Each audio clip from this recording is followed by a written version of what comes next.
बिस्मिल्लाहिर्रहमानिर्रहीम अस्सलाम वालेकुम। कैसी मैं ब्यूटीफुल फैमिली ऑफ सब फाइन शाइन होंगे, एंजॉय कर रहे होंगे। किचन में घुस चुके हैं सुबह ही और काम शाम स्टार्ट कर दी है। मैंने कहा चलो पहले भांडे शांडे धो लेते हैं। ब्रेकफास्ट किया, उसके बाद जो बर्तन शर्तन हो गए थे, फिर मैंने कहा चलो किचन नीट एंड क्लीन करते हैं, उसके बाद कोई काम करते हैं। क्योंकि जब किचन नीट होगा तब मेरा काम करने को दिल चाहता है। अगर किचन नीट नहीं है तो मेरा काम करने को भी दिल नहीं चाहता। ये मेरे साथ कोई प्रॉब्लम है। पहले मैं किचन को नीट करती हूँ, उसके बाद मैं काम स्टार्ट करती हूँ। ये वाला सीन होता है कि खाने का काम बाद में, पहले एक दफ़ा साफ़ सुथरा हो जाएगा फिर मज़ा आएगा। मैंने कहा चलो पहले बर्तन धोती हूँ, पहले किचन को अच्छी तरह साफ़ करती हूँ। साफ़ करने के बाद फिर मैं सोचती हूँ क्या बनाना है, क्या खाना है। क्योंकि यही वाला सीन होता है, एक टाइम का खा लो तो दूसरे टाइम का सोचना शुरू कर दो कि हुन की करना है।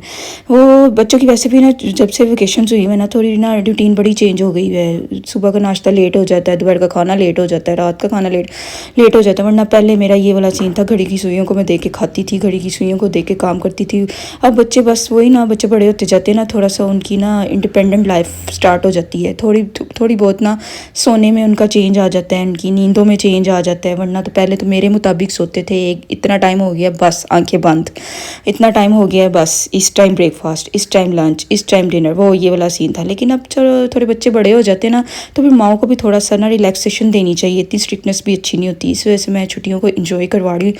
चलो इट्स ओके है, छुट्टियाँ इन्जॉय कर लो, उसके बाद ज़ाहिर है फिर ऑटोमेटिकली स्कूल जाना हो बच्चों की, तो ऑटोमेटिकली रूटीन बन गई होती है। ज़ाहिर है जब सुबह स्कूल टाइम के लिए उठना है तो रात को ऑटोमेटिकली नींद भी आ गई होती है। फिर बच्चों ने टाइमली जब सो जाना है, टाइमली उठ जाना है, तो फिर सारा काम ऑटोमेटिकली मैनेज होता रहता है।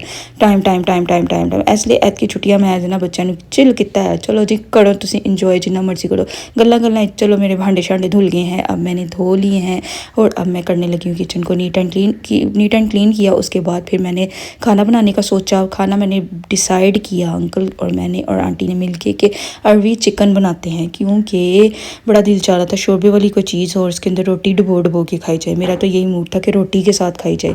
तो ना वो कुछ ना नहीं, ये ना जो अरवी अगर चिकन में बनाई जाए ना, अगर इसको गोश्त में बनाती तो थोड़ा सा हैवी हो जाना था। मीट में अगर बनता हैवी क्या हो जाना था, बस फिर थोड़ी सी टेंशन लग जाती है कि मीट में है शायद। मटन में अगर बना लो तो फिर भी बड़े जेड़े दसर साहब ने उन्होंने नहीं खाना होता। मीन्स के बस टेस्ट करते हैं, इतना ज़्यादा नहीं, ओवर नहीं खा सकते। उनको ना लाइट चीज़ें पसंद है, हैवी फूड नहीं वो खाते। अगर बीफ में बन जाए वो तो बिल्कुल भी नहीं उनको इतना लाइक करना होता। तो मैंने कहा चिकन में बनाते हैं, चलो हल्का फुल्का सा होगा, क्योंकि आजकल थोड़ी सी आपको पता है कि सीज़न चल रहा है थोड़ा सा ऐसा कि तबीयत ख़राब वाला, तो फिर थोड़ा सा लाइट बनाना था। तो मैं कहा चलो जी अरवी गोश्त बनानी है, अरवी चिकन के अंदर। तो मैंने बड़ा दिल चाह रहा था। मरियम मुझे कह रही थी मेरे लिए अभी शोरबा ज़्यादा सा बनाइएगा, वो सूप के अंदर डबो के खाएंगे रोटियाँ, फिर उसका मज़ा आएगा। मैंने कहा ये भी सही है, क्योंकि ये ना मसाले वाला इतना मज़े का नहीं लगता जितना इसका ना शोरबे वाला मज़े का होता है। इसके ऊपर नींबू निचोड़ के खाना, हाय हाय क्या कमाल है। मज़ा आ गया होगा आपको, मुँह पानी आ गया होगा ये सुन के। मैं ना अब इसको ना मसाले को ना ग्राइंड करने लगी हूँ, क्योंकि मेरा मसाला अगर मैं ग्राइंड ना करूँ तो मेरा मसाला ना ऊपर आ जाता है। मेरे जो अनियन है ना वो मोटे रह जाते हैं, टमाटर मोटे रह जाते हैं, वो शोरबे के ऊपर तैरना शुरू हो जाते हैं। उस दिन ना मैं ना काम कर रही थी तो मेरी हेल्पर आके मुझे कहती है आप ही मैंने आपको देखा है कि आप जब सालन बना रही होती है ग्राइंडर निकालती हैं। तो मैंने कहा क्यों, ग्राइंडर से क्या होता है? तो कहती है आप क्यों ग्राइंड करती है, ग्राइंड के बिना ही बन जाता है। मैं कहा ताड़ा बन जाता है, साड़ा नहीं बनता। मेरे साथ तो ये इशू है, क्योंकि मैं तो कभी अगर अल्लाह ना करे कभी ग्राइंडर कुछ हो गया हो ना चल रहा हो तो मुझे ऐसा काम करना पड़े ना, तो मैं तो शोरबे वाली चीज़ बना ही नहीं सकती। मेरे तो ऊपर तैरना शुरू हो जाता है। हाँ ये सीन हो सकता है कि अगर मैं मसाले को थोड़े पानी लगा के उसको थोड़ी देर के लिए रख दूँ, 1-1.5 घंटे के लिए पकता रहे, फिर वो बन के ना पक के ना वो उसका सॉफ्ट हो जाए मसाला, फिर उसकी बुनाई की जाए, फिर हो सकता है। लेकिन देखें कितना टाइम कंज्यूम होगा, कितना ज़्यादा टाइम लग जाएगा। लेकिन मैं सोचती हूँ कि मेरी जो अम्मा थी ना, वो मेरी अम्मी, तो वो तो बिल्कुल भी ग्राइंडर नहीं इतना यूज़ करती थी वो मसाले, इसलिए और हांडी बड़ा फ़र्क आ गया है। क्योंकि वो अम्मी के खाने और हमारे खानों में ना वो ज़्यादा डिफरेंस है। उनका टेस्ट कोई और था, हमारा कोई और था। क्योंकि हुन असी मशीनी लाइफ यूज़ करते, प्रेशर तो बगैर मैं काम नहीं करती, ग्राइंडर तो बगैर काम नहीं करती। फिर खुद ही चेंज होना ही है ना सारा सिस्टम, फिर ऐसा कुछ होना ही था ना। चलें जी, अच्छा सा मसाला भूनना है। मसाला भूनने के बाद मैंने इसके अंदर चिकन भूनना था। पहले मैं ना चिकन फ्राई कर लेती होती थी, उसके ऊपर मसाला डाल के ना दोनों इकट्ठा भून लेती थी। लेकिन आज मेरा कुछ और ही मूड था, आज मैं किसी और ही लहरा हिस्सा।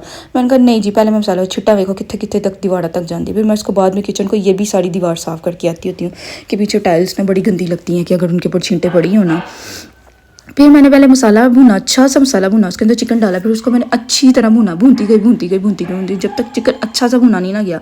उसके बाद फिर मैंने इसके अंदर अरवी डाली और इसकी अरवी की तो दब के बुनाई की, क्योंकि मैंने अरवी फ्राई नहीं की। लोग फ्राई करके डालते हैं ताकि उसकी ना लेस ख़त्म हो जाए, लेकिन मैंने इसी के अंदर इतनी बुनाई करनी है कि इसको ना मुझे ना फ्राई करने की ज़रूरत ना पड़ती। अब ये देखिए जी, अब इसकी लेस बिल्कुल ख़त्म हो गई है, बिल्कुल ख़त्म हो गई है। मैंने ग्रीन चिली कट लगा के इसके अंदर डाल दिया। कट लगा के ना ये बेनिफिट होता है कि ना चिली की जो खुशबू होती है ना वो सारे सालन के अंदर फैल जाती है। सही है ना। अभी कौन तक दीजिए, पूरी इस तरह नहीं सुटी थी, कट लगा के फेंकते हैं ताकि ना उसके बीच की जो खुशबू होती है ना वो सारी सालन में फैल जाए। अब मैंने ना इसकी अच्छी तरह बुनाई की बाद में पानी पाया तो प्रेशर लाया तो तैयार हो गया। तो वो वाला क्लिप मैं बनाना भूल गई, क्योंकि एंड जब मेरा होता है ना तो वो एंड पे मैं ना वो फेडअप हो गई होती हूँ मोबाइल से मैं भागने की कोशिश करती, किचन से मैं भाग जाऊँ किसी तरह। फिर बस रेस्ट किया, खाना शाना खाया, खा पी के फिर मैं उठी, फिर बच्चों को मैंने पहले मैं पढ़ाती होती हूँ, पहले कुरान पाक पढ़ाती हूँ, उसके बाद मैं स्कूल का पढ़ाती हूँ। क्योंकि कुरान पाक अगर पहले ना पढ़ाओ, बाद में वो बच्चे थके होते हैं ना, क्योंकि मेंटल लेवल उनका बड़ा सही हो ना, फिर कुरान पाक पढ़ाना चाहिए ताकि बच्चों को पढ़ने में मज़ा आ रहा होगा। अगर मैंने स्कूल का पहले पढ़ा दिया हो ना तो वो थके टुकटे होते हैं ना, फिर कुरान पाक पढ़ते हुए ना इतने एक्टिव नहीं होते। इसी वजह से पहले मैंने कहा इसको वो मैं ये जिमल को मैंने दोबारा से शुरू करवा दिया मदनी कायदा। मैं क्या 3-4 बारी पढ़ेंगी ताकि इतना पक्का हो जाए कि कुरान पाक इसको बहुत तेज़ी से आए, क्योंकि अब ये उर्दू रीडिंग बड़ी अच्छी कर लेती है ना। तो इसी वजह से ना मैंने कहा इसको भी मैंने इतना पढ़ाना है कि ना ये कुरान पाक को भी ना ईज़िली पढ़ती जाए। तो बस फिर ये सीन है, क्योंकि पढ़ाना मैंने खुद है तो फिर मैं ज़रा फिर अपनी मर्ज़ी नहीं पढ़ावा। और ये जी सैलड मुदस्सिर साहब लेकर आए हैं सैलड, ये इंतहाई मज़े की है। इसके अंदर क्या क्या है, इसके अंदर चिकन है, इसके अंदर क्या है, एप्पल हैं, इसके अंदर पाइनएप्पल था, एप्पल हैं, पाइनएप्पल हैं और कॉकटेल और डिफरेंट सैलड, बीन्स और ऑलिव्स, बहुत मज़े की। और इसके ऊपर जो सॉस डली हुई थी आउट क्लास। मैंने इनको कहा कुछ बाहर से लेकर आइएगा, तो बस फिर ये सैलड लेकर आए और बहुत मज़े की थी। बस फिर इसको खाया पिया, इंजॉय किया। खान तो बाद तो मेरा दिल कटना शुरू हो गया सी। उसके बाद फिर मैं खाना खा लिया, वो ये सीन हो गया था, सैलड खा लो उसके बाद फिर खाना खाना स्टार्ट कर दो। बस फिर रात हो गई, खाना शाना खा के किचन वगैरह नीट एंड क्लीन किया। और उसके बाद फिर हमारा मूड हुआ कि कुछ बाहर के चक्कर लगाया जाए। बाहर आए तो मौसम अच्छा लग रहा था, दिल को कुछ अच्छा भा रहा था। तो बस फिर कड़ियाँ तो हमारा मूड हो गया थोड़ा सा और बाहर जाए। फिर अब्बू की तरफ भी गए और थोड़ा सा बाहर घूम आके ये वाला सीन था कि बस मूड हो रहा था घर से बाहर जाने। सारा दिन घर रह के ना आजकल ना जरीजिमुल भी बड़ा तंग करती हैं। वो रह के घर रह के ना फिर फेडअप हो जाती है। रात को जब उसके बाबा आते हैं ना तो बस फिर इतना तंग करती है ना कि बाबा कुछ बाहर चक्कर लगवा के आए, कुछ घूम फिर के आते हैं। बस ना बच्चे जो होते हैं ना वो अपनी रूटीन से तंग आ जाते हैं, फिर उनका दिल चाहता है, क्योंकि आजकल ना आफ्टरनून बाहर रोड पे वो खेल भी नहीं ना पाती क्योंकि गर्मी लगती है, अंदर रहना पड़ता है। तो बस फिर रात को फिर यूँ हुआ कि फिर गाड़ियाँ निकाली और निकलने के लिए तैयार हो गए कि बाहर जाते हैं, घूमते हैं, फिरते हैं, फिर इंजॉय करके वापस आते हैं। तब तक ना मेरे प्यारे जो बहन भाई हैं ना जिनके प्यारे थम्स हैं वो ज़रा ना वीडियो को लाइक कर दें, ठीक है ना। जिनके प्यारे थम्स होंगे वो ज़रूर लाइक करेंगे, जिनके नहीं प्यारे होंगे तो फिर मैं उन्होंने की कर सकनी, उन्होंने नहीं दिल मानता। और जी फिर बस इसी तरह घूम के फिर आए रात को वापस और आकर रेस्ट किया और सोए। और फिर नेक्स्ट डे क्या करना है वो नेक्स्ट डे ही आपको बताया जाएगा। होपफुली आपको मेरी वीडियो पसंद आई होगी। पसंद आई है तो प्लीज़ इसको लाइक करें, शेयर करें, सब्सक्राइब करें और don't forget to click the bell icon. Okay, bye bye, take care, Allah Hafiz.